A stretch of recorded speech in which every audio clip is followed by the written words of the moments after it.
Hello साथियों, कैसे हैं। उम्मीद करता हूं कि आप अच्छे तरीके से फर्स्ट ग्रेड की तैयारियों में जुटे हुए हैं। इसी आशा और विश्वास के साथ एक और इन्फॉर्मेटिव सेशन में स्वागत, अभिनंदन। फटाफट जो भी साथी हमारे साथ जुड़ गए हैं वो एक बार सेशन को सर्वप्रथम शेयर कर दें ताकि आज के सेशन को अपन स्टार्ट करें, क्योंकि आज का सेशन बड़ा ही खास और इन्फॉर्मेटिव होने वाला है। इसमें अपन बात करेंगे आपका जो वित्तीय विश्लेषण की जो टेक्निक है उसमें जो एक अलग से पोर्शन दे रखा है रेशियो एनालिसिस से रिलेटेड, अनुपात विश्लेषण। तो इसमें अनुपात विश्लेषण के पिछले 3-4 क्लासेज हो चुके हैं। जिन साथियों ने अभी तक उन क्लासेज को ज्वाइन नहीं किया है उनके पास मौका है कि वो उन क्लासेज को ज्वाइन करें और जो चीज़ हमने बताई है उनके हैंड्स नोट भी वो तैयार करते रहें, ताकि एग्जाम के समय सिर्फ और सिर्फ आपके रिवीजन का काम रहे, आप पर अनावश्यक किसी प्रकार का जो बर्डन है वो नहीं रहे। क्योंकि ये जो रेशियो एनालिसिस वाला टॉपिक है वो बहुत ही खास और इन्फॉर्मेटिव है एग्जाम की दृष्टि से। लगभग ये माने तो इसके 100% चांस है परीक्षा में इनमें से क्वेश्चन आने के, चाहे वो आपकी कोई सी भी विधि हो उससे रिलेटेड क्वेश्चन पूछे, लेकिन रेशियो का क्वेश्चन है वो 100% आएगा। इसको कोई भी नेगलेक्ट नहीं कर सकता। इसलिए अपने को उस एक प्रश्न के लिए अपने को प्रयास करना है कि हर वो चीज पढ़े जो आपके एग्जाम के लिए उपयोगी है। ठीक है साथियों, तो आज के सेशन को अपन स्टार्ट करेंगे सबसे पहले कुछ महत्वपूर्ण जानकारियों के साथ। देखो, अपन ने पिछला जो सेशन किया था उसमें अपनी जो विधि थी तरलता की विधि, है ना, तरलता अनुपात मेथड है। उसमें अपन ने पहला आपका होता है आपका चालू अनुपात। चालू अनुपात के बारे में अपन ने कैलकुलेशन कर ली थी।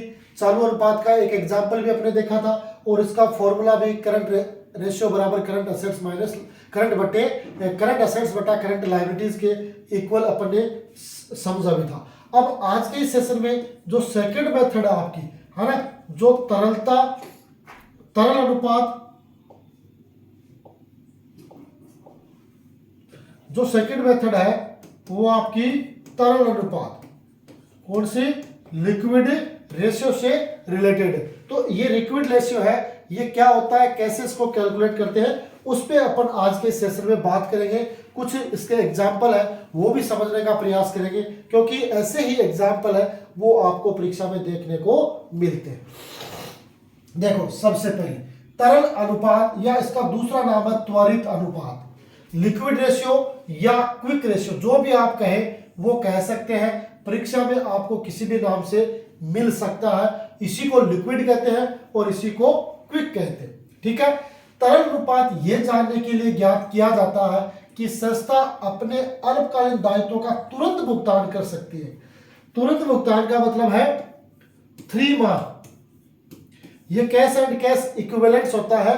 3 माह में भुगतान कर सकती है क्या। तो अब अगर अपने को यह जानना है कि यह संस्था जितने भी जो अल्पकालीन दायित्व है ना, शॉर्ट टर्म जो लायबिलिटीज है, उनका तुरंत पैसे मांगने पर उसका भुगतान उनके द्वारा किया जा सकता है क्या, ये जानने के लिए वो आपका लिक्विड रेशियो कैलकुलेट करती है।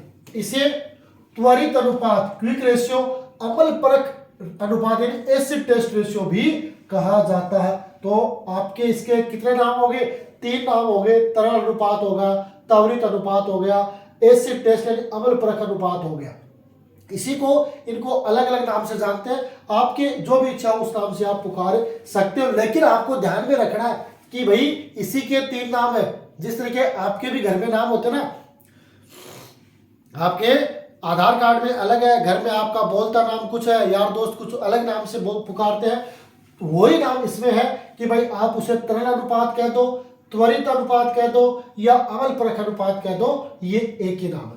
तरल अनुपात संस्था की तरल संपत्तियों, है ना, लिक्विड एसेट्स और चालू दायित्व के मध्य संबंध को व्यक्त करता है। जो लिक्विड रेशियो है वो आपका लिक्विड एसेट्स और करंट लायबिलिटीज के मध्य आपका जो रिलेशन है वो शो करेगा, और उसका फॉर्मूला आपको ये ध्यान में रखना है। क्या, लिक्विड रेशियो बराबर लिक्विड एसेट्स बटे करंट लायबिलिटीज। क्या होगा, liquid ratio is equal to liquid assets बटा करंट लायबिलिटीज है, वो यहां पर इसका फॉर्मूला है वो आने वाला है। है ना। ये फॉर्मूला अपने को ध्यान में रखना, ये फॉर्मूला आप समझे तो फिर आपका क्वेश्चन भी सही होगा, कहीं कोई दिक्कत नहीं होगी। अब लिक्विड असेट्स है ना, उसमें अपने को क्या शामिल नहीं करना है, तो लिक्विड असेट्स में स्टॉक, प्रीपेड और एडवांस कोई है तो वो शामिल नहीं करना है ना। बाकी आपका डेटर है, आपका बिल रिसीवेबल है ना, आपका कैश है, आपका बैंक है, वो सारे के सारे आपकी लिक्विड असेट्स मानी जाती है। लेकिन स्टॉक, प्रीपेड या एडवांस है वो आपका लिक्विड असेट्स का पार्ट नहीं होता है, ये अपने को ध्यान में रखना, ठीक है। तो ये लिक्विड रेशियो का आप फॉर्मूला जान गए होंगे। अब बढ़े आगे, आगे देखो और क्या दे रखा है कि तरल संपत्तियों से आशय उन संपत्तियों से है जिन्हें शीघ्र ही नगद या नगद तुल्य में परिवर्तित किया जा सकता है, जिसकी मैंने अवधि आपको बताई है 3 मंथ, यानी जिसको 3 माह के अंदर आप नगद या नगद तुल्य में परिवर्तित कर सकते हो, उसको अपन क्या कहेंगे, तरल संपत्तियां कहेंगे। जैसे स्टॉक और स्टॉक है आपका, सॉरी स्टॉक नहीं, बिल रिसीवेबल है और आपका डेटर्स है, उनको टाइम लगता है। जबकि कैश है, बैंक है, उसको तो तुरंत अपन नगद में कन्वर्ट कर सकते हैं, बैंक से गए पैसे निकाल लिए।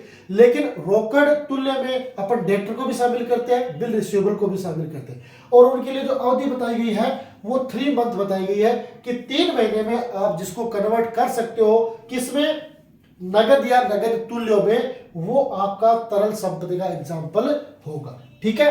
अतः तरल संपत्तियों में स्कंद, स्टॉक तथा पूर्वदत्त व्यय, प्रीपेड एक्सपेंसेस जो छोड़कर शेष सभी चालू संपत्तियों को शामिल किया जाता है। तो आपको क्या करना है, लिक्विड असेट्स में स्टॉक शामिल नहीं करना है, प्रीपेड एक्सपेंसेस शामिल नहीं करना है, एडवांस कोई आपने दे रखा वो शामिल नहीं करना, बाकी सारे के सारे आपके करंट असेट्स में शामिल किए जाते हैं। इन मदों को शीघ्र रोकड़ में परिवर्तित नहीं किया जा सकता। किसको, स्टॉक को शीघ्र मदों में परिवर्तित नहीं किया जा सकता, प्रीपेड एक्सपेंसेस है उनको शीघ्र आपको रोकड़ में परिवर्तित नहीं किया जा सकता, आपका एडवांस कोई पेमेंट आपने कर रखा है उसे भी शीघ्र रोकड़ में परिवर्तित नहीं किया जा सकता। इस वजह से इसे तरल संपत्तियों में शामिल नहीं करेंगे, बाकी सारी मदें आपकी लिक्विड एसेट्स में शामिल होगी। ओके, आगे देखो, देखो इसका महत्व क्या है ना, महत्व क्या है किसका, तरलता का, कि देखो तरलता स्थिति का मूल्यांकन करने के लिए यह अनुपात है ना चालू अनुपात से अच्छा माना जाता है ना। अगर आपको लिक्विडिटी की कैलकुलेशन करनी है ना, तो उसके लिए यह अनुपात आपका करंट रेशियो से ज्यादा बेटर, दोनों होते लिक्विडिटी के पार्ट है ना, जो आपका तरलता अनुपात है और करंट अनुपात है दोनों लिक्विडिटी के पार्ट है, लेकिन ये आपके करंट रेशियो से ज्यादा बेटर माना जाता है, क्योंकि करंट रेशियो की अवधि होती है 12 माह और इसकी अवधि होती है 3 माह, जिसे अपन 3 माह के अंदर केस या केस इक्विवेलेंट्स में चेंज कर सकते हैं, वो आपके लिए इसमें शामिल होगा। क्योंकि इसकी गणना में उन्हीं संपत्तियों को शामिल किया जाता है जो तरल संपत्ति है, यह अनुपात 1:1 का आदर्श माना जाता है ना। आपका जो करंट रेशियो है वो आपका 2:1 का आदर्श माना जाता है, जबकि आपका जो लिक्विड रेशियो है वो आपका 1:1 का आदर्श है वो माना जाता है, ठीक है। तो करंट रेशियो होगा अपने का 2:1 और लिक्विड रेशियो होगा अपना 1:1 है, वो आइडियल माना जाएगा। ये चीज अपने को ध्यान में रखनी है, ये चीज अपन ध्यान में रखेंगे तो निश्चित रूप से अगर यहां से कोई क्वेश्चन बनता है तो उसका आंसर अपन आसानी से दे सकते हैं, कहीं कोई दिक्कत नहीं है। तो ये अपने को जानना जरूरी है कि करंट रेशियो का आइडियल अनुपात 2:1 है, लिक्विड का 1:1 है। ओके, बढ़े आगे, आगे देखो, अब देखो कि चालू अनुपात और त्वरित अनुपात में क्या डिफरेंस है, अंतर क्या है, कि भाई 2 अनुपात अपन कैलकुलेट तो करते हैं और दोनों ही करंट के ही पार्ट है, क्योंकि दोनों की अवधि 12 माह से कम है, करंट रेशियो की 12 माह और लिक्विड रेशियो की 3 मंथ है वो बताई गई है। अब इनमें क्या क्या कुछ चेंजमेंट है, क्या इसका अंतर हो सकता है, वो अपन थोड़ा सा देख लेते हैं। परीक्षा में इनसे रिलेटेड घुमा के आपसे प्रश्न पूछा जा सकता है, क्योंकि प्रैक्टिकल क्वेश्चन है वो एक पूछेगा और एक वो आपसे थ्योरेटिकल भी पूछेगा, है ना।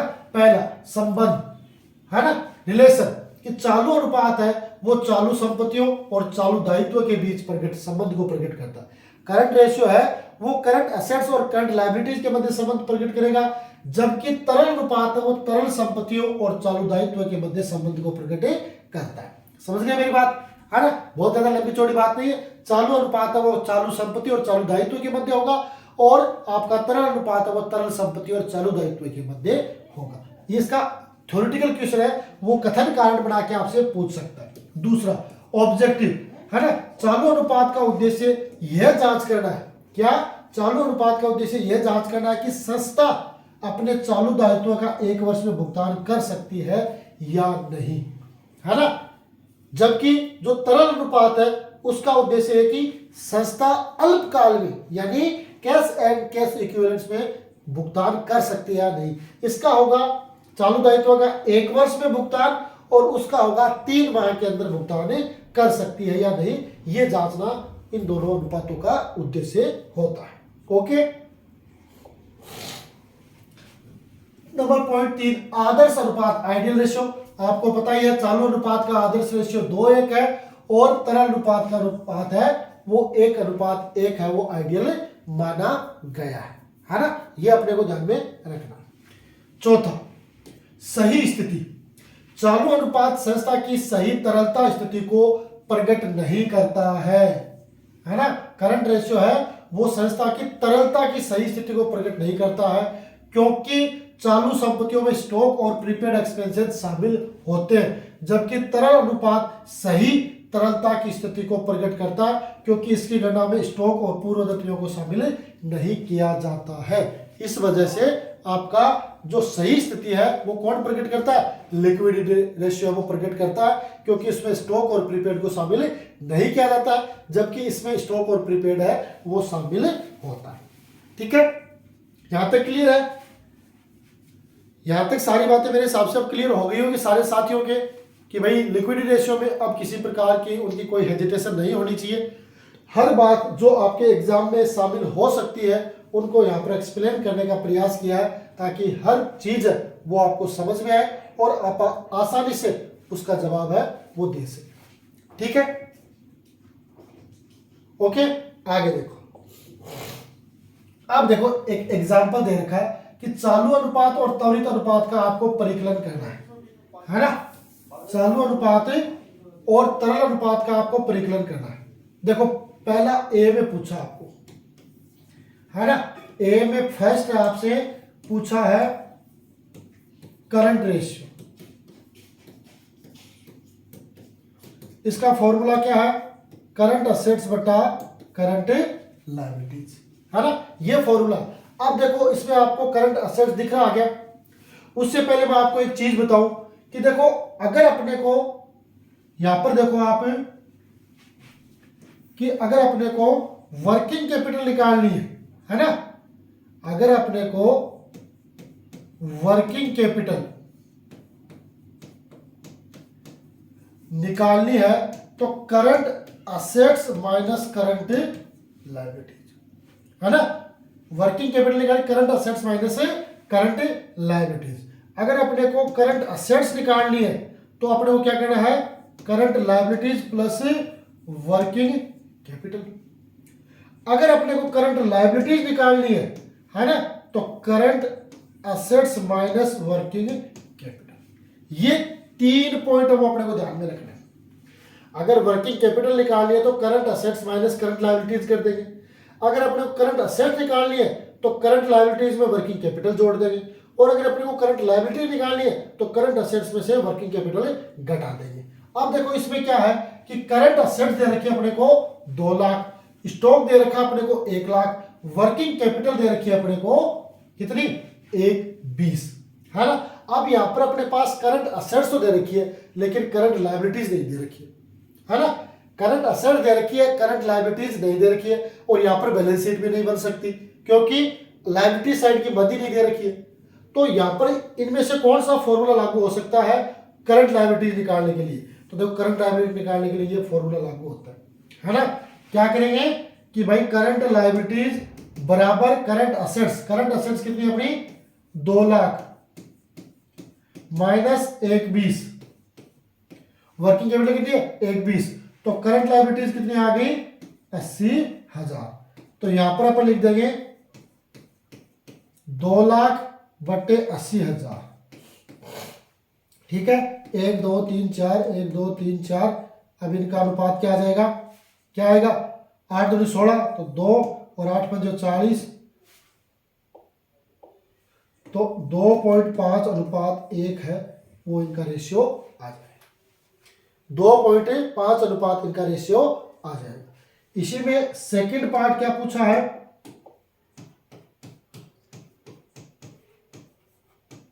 Liquid ratio. इसका फॉर्मूला है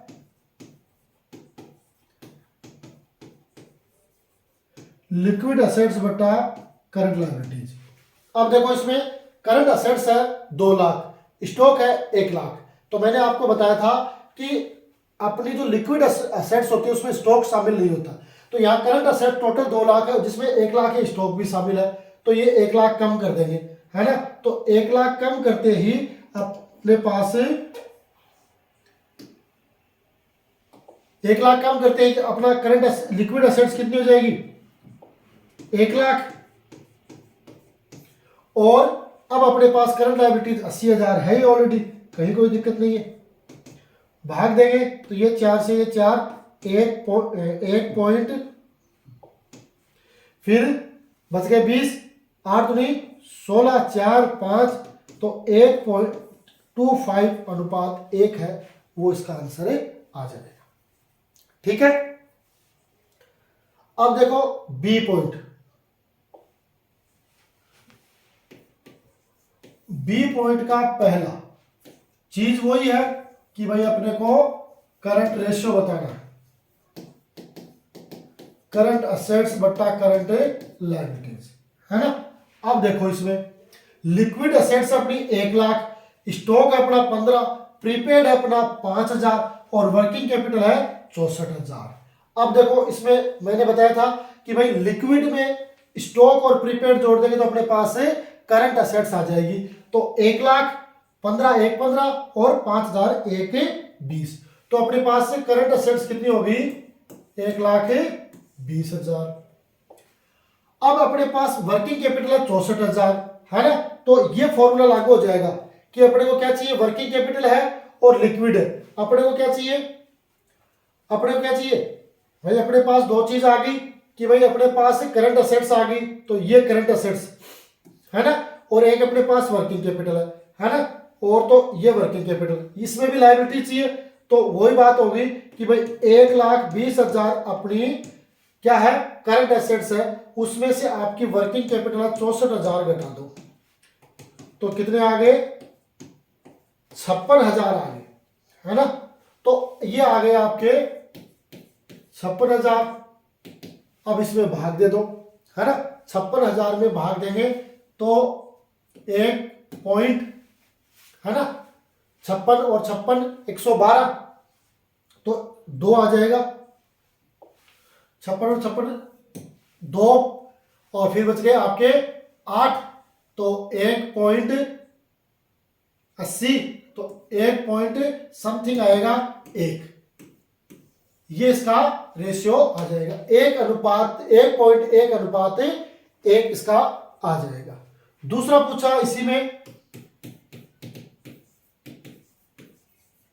लिक्विड रेशियो,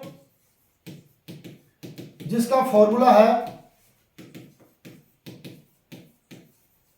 लिक्विड असेट्स बटा करंट लायबिलिटीज। अब देखो लिक्विड अपने को दे रखी है 1 लाख और ये अपने पास 56,000 है ही, तो लिक्विड है अपने पास 1 लाख और ये अपने पास 56,000, ये 3 बिंदु, अनुपात 1, और अब भाग दे दो तो 1.56, तो 56 बच गए कितने, कितने बच गए 440,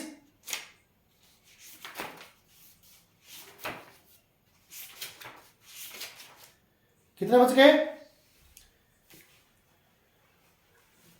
तो 1.79 है वो इसका आंसर आ जाएगा। एक बार आप खुद भी ट्राई कर लेना, 1 लाख में 56,000 का भाग देंगे तो 1.79 रेशियो 1 आ जाएगा।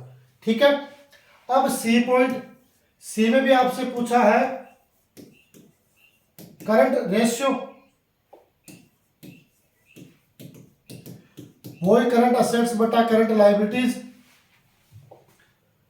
इसमें कितने, अब करंट लायबिलिटीज आपको दे रखी है, क्रेडिटर दे रखे, स्टॉक दे रखा है, वर्किंग कैपिटल दे रखी है ना।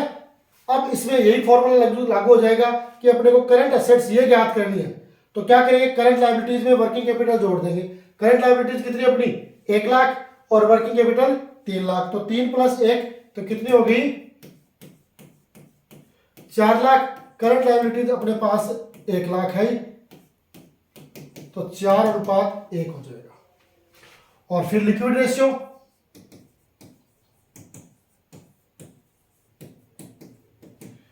तो इसमें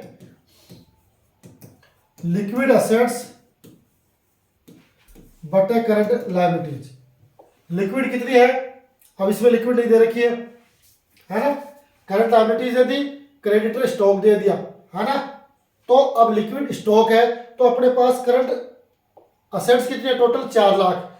4 लाख में से क्योंकि स्टॉक है वो आपका लिक्विड में नहीं होता, तो उसको लेस कर देंगे, तो ये हो जाएगा आपका 4 लाख में से 1 लाख हटा देंगे 3 लाख और ये 1 लाख, तो ये हो जाएगा आपका 3:1। ठीक है, अब बताओ, देखिए कितना कुछ समझ में आया है, फटाफट कमेंट करके बताओ, क्योंकि देखो सारे के सारे क्वेश्चन है वो छोटे क्वेश्चन है और आराम से इनका क्वेश्चन है वो आपसे एग्जाम में पूछा जा सकता है, कहीं कोई दिक्कतें नहीं है ना। इसलिए अपने को क्या करना है, इन पॉइंटों को बारीकी से समझना है ताकि अपना क्वेश्चन है वो गलत नहीं हो, है ना। तो इसमें करंट रेशियो और लिक्विड रेशियो है, दोनों की कैलकुलेशन एक अलग तरीके से, है ना। इसमें डायरेक्टली कुछ भी नहीं दे रखा है। जो चीज मैंने आपको बताई थी कि भाई इस तरीके से आपको क्या मिल जाएगा कि इस तरीके से आपकी करंट असेट्स है, इस तरीके से आपकी करंट लायबिलिटीज है, लेकिन यहाँ पर डायरेक्टली कुछ भी नहीं है, सारी चीज है वो घुमा के आपको दे रखी है। आपको अपने अभ्यास से, अपने नॉलेज से इसका आंसर देना होता है। ठीक है, समझे मेरी बात। तो एक महत्वपूर्ण एग्जाम्पल है ना, जिसके माध्यम से आप सारी चीजें है वो समझ गए। बढ़े आगे, आगे देखो एक और एग्जाम्पल है आपके सामने। क्या यदि चालू अनुपात 2.5 गुना और चालू दायित्व 80,000 है तो चालू संपत्तियां होंगी। देखो इसका फॉर्मूला क्या है,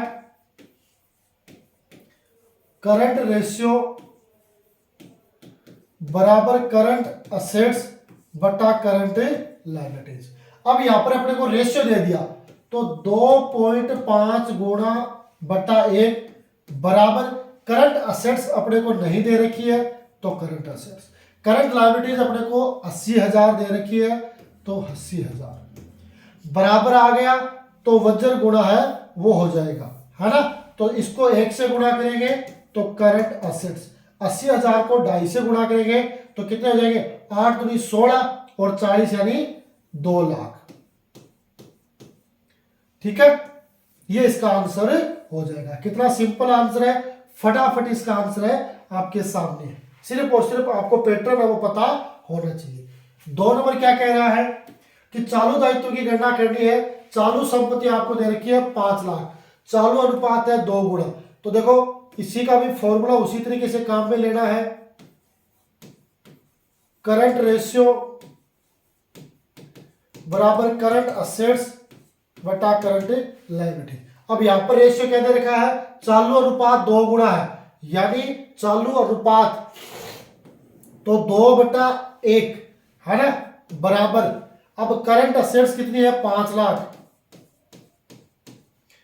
ठीक है, करंट लायबिलिटीज हो गई आपकी, पता नहीं है आपको, इनको वज्र गुणा कर देंगे तो इसको 2 से गुणा करेंगे तो 2 करंट लायबिलिटीज, इसको 1 से गुणा करेंगे तो कितने हो गए 5 लाख।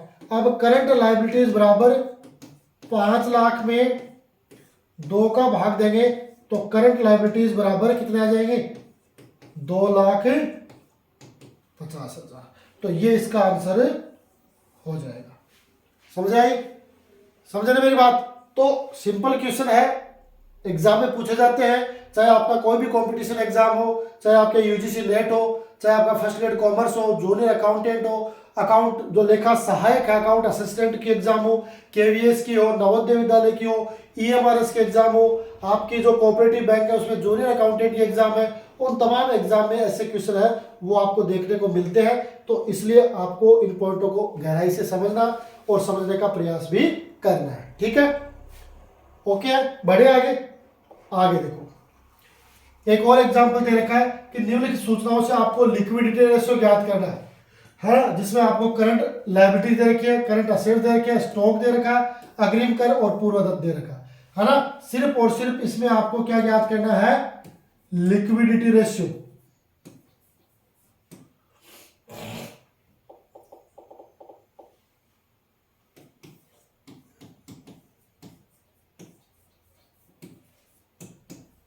लिक्विडिटी रेशियो जिसका फॉर्मूला क्या है, लिक्विड असेट्स बटे करंट लायबिलिटीज, है ना। लिक्विड असेट्स कितनी, अब देखो टोटल असेट्स कितनी, 80। अब लिक्विड में आपको पता है स्टॉक को भी शामिल नहीं करते हैं, अग्रिम को भी शामिल नहीं करते हैं और प्रीपेड को, तो इन तीनों को अपन क्या कर देंगे, लेस कर देंगे 80,000 में से। तो 80,000 में से 30,000 लेस करेंगे तो कितने आ गए, 50,000। करंट असेट्स अपने पास है ऑलरेडी 50,000, तो रेशियो कितना आ गया, इसको काटेंगे 1:1, तो 1:1 है वो इनका रेशियो आ जाता है। ठीक है, सिंपल है, इजी, आराम से समझ जाओगे, है ना। बहुत ज्यादा कोई लंबी चौड़ी इसमें बात नहीं है। अगर आपने इन चीजों को पढ़ा है तो आराम से इसका जवाब आप दे सकते हो। ठीक है, बढ़े आगे। आगे देखो, एक महत्वपूर्ण एग्जांपल है जिसको आपको समझना है। क्या है कि एक्स लिमिटेड चालू अनुपात 3:3.5:1 है। करंट रेशियो कितना है, 3.5:1। तरल अनुपात लिक्विड रेशियो आपका 2:3 का। तरल परिसंपत्तियों पर चालू परिसंपत्तियों का आधिक्य 24,000 रुपए, जो रहतियों को दर्शाता है। चालू परिसंपत्तियां और चालू दायित्वों का आपको परिकलन करना है। ठीक है, तो देखो इसको आंसर किस तरीके से देना है ना, कि चालू अनुपात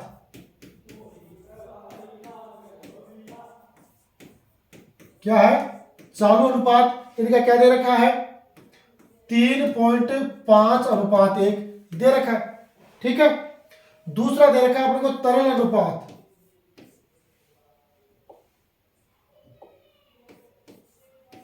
अनुपात, लिक्विड रेशियो।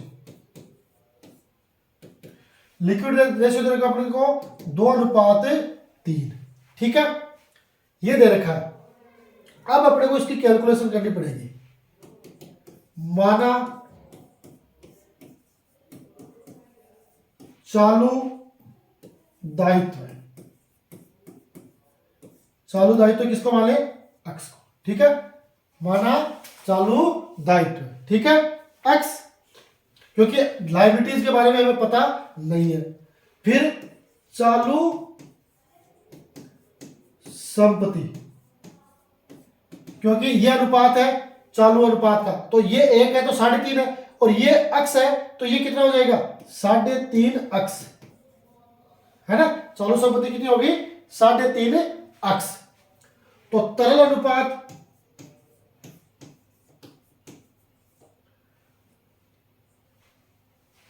या तरल संपत्ति लिख दे,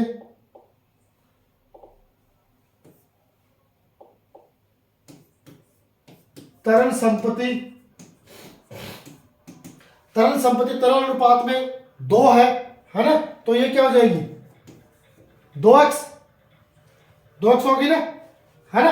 अब अपन इसको कैलकुलेट कर लेते हैं। ठीक है, तो रहतिया क्या होगी,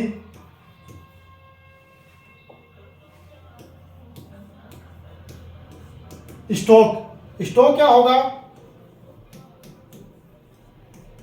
चालू संपत्ति माइनस तरल संपत्ति, यही तो होगा ना, तरल संपत्ति, क्योंकि इसी को इसमें शामिल नहीं करते तो अपने पास स्टॉक आ जाएगा, है ना। अब स्टॉक कितना दे रखा है, स्टॉक दे रखा है अपने को 24,000। चालू संपत्ति है अपनी कितनी, 3.5 अक्स। तरल संपत्ति है अपनी 2 अक्स, यही था ना। अब देखो इनको निकालो कि भाई ये तो हो गए 24,000 बराबर 3.5 में से 2 घट जाएगा तो 1.5 अक्स, है ना। अक्स निकालेंगे, अक्स बराबर 24,000 में 1.5 का भाग देंगे तो अपने पास है वो लायबिलिटीज, है ना। अपने पास जो लायबिलिटीज है, जो दायित्व है वो कितना आ जाएगा, 24,000 में 1.5 का भाग देंगे तो 16,000 है, वो अपने पास क्या आ जाएगा, चालू दायित्व आ जाएगा। ठीक है, चालू दायित्व कितना आ जाएगा, 16,000 आ जाएगा। अब इसमें क्या पूछा, चालू संपत्ति और चालू दायित्व। अब अपने पास चालू संपत्ति आ गई तो चालू दायित्व ऑटोमेटिक आ जाएगा, है ना। कैसे, ऐसे कि करंट रेशियो बराबर करंट असेट्स बटा करंट लायबिलिटीज। अब करंट रेशियो अपने को दे रखा कितना, 3.5:1, तो 3.5/1। करंट असेट्स अपने को पता नहीं है, करंट लायबिलिटीज अपने पास है 16,000। वजन गुणा करेंगे तो करंट असेट्स इनको करेंगे तो 16 को 16 16 32 32 48, 48 और 8 कितने हो गए, 48 और 8 कितने हो गए, 56,000 हो गए। 48 और 8 कितने हो गए, 56,000 हो गए। तो ये अपने पास आ गई करंट असेट्स 56,000 आ गई। ठीक है, अब इसमें अपने पास आंसर में क्या पूछा है कि चालू संपत्ति बतानी है, तो चालू संपत्ति आपकी 56,000 हो गई। चालू दायित्व बताना है वो आपका 16,000 हो गए। ठीक है, तो खास एग्जाम्पल है, इंपॉर्टेंट, परीक्षा की दृष्टि से इंपॉर्टेंट एग्जाम में, इसको आप नोट कर लेना चाहिए, है ना। फिर मत कहना कि ये हमारे समझ में नहीं आया, है ना। बहुत ही खास इस तरीके का सवाल है, वो आपको परीक्षा में देखने को मिल सकता है, कहीं कोई दिक्कत नहीं है। तो दोनों पॉइंट मेरे हिसाब से आप समझ गए होंगे कि किस तरीके से करंट असेट्स और करंट लायबिलिटीज है वो अपन ने कैलकुलेट की है।